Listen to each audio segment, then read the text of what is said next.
তুই একটা খুনি।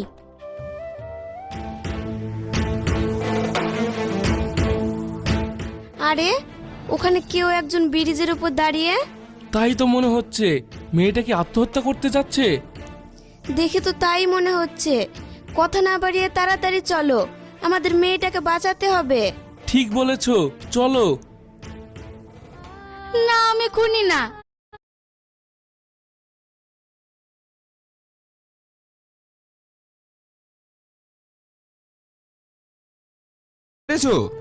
কিছু মনে না করলে আমি কি জানতে পারি যে আমার দোষটা কি, যার জন্য আপনারা আমাকে এইভাবে হঠাৎ বাড়ি থেকে বার করে দিচ্ছেন?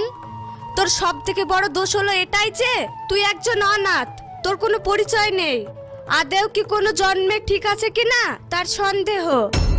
এইভাবে বলবেন না মা, আমি অনাথ, সেটা কি আমার দোষ বলুন?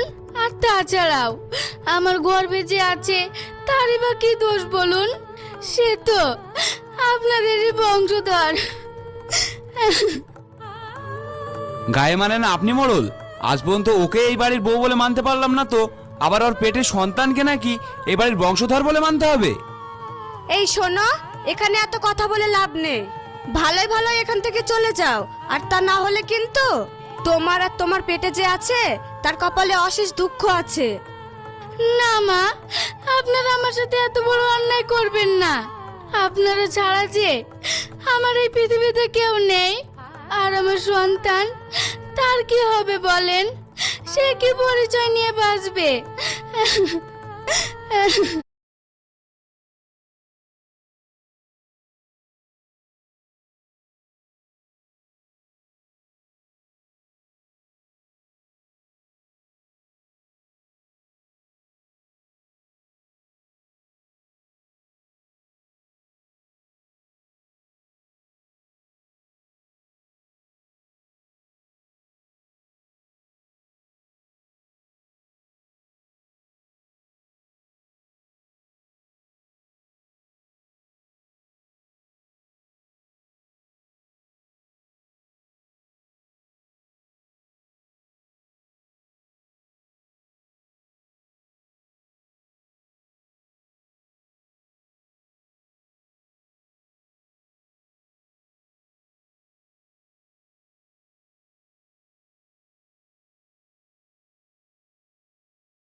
মা, এটা আপনি কি করছেন?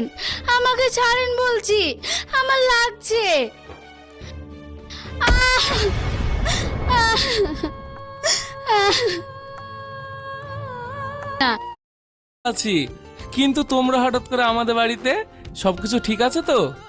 চিন্তার কিছুই নেই। নাসরিনের অন্য জায়গায় ট্রান্সফার হয়েছে, তাই।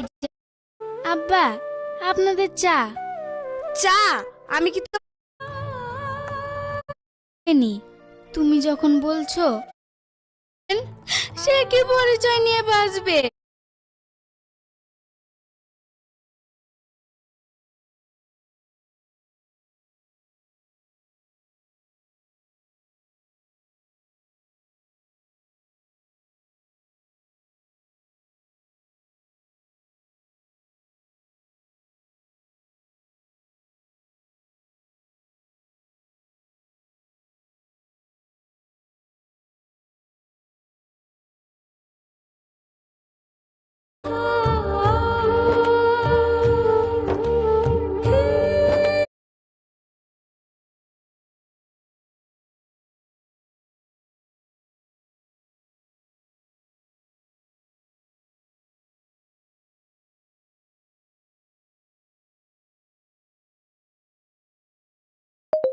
Didn't hear that. Tap microphone to try again.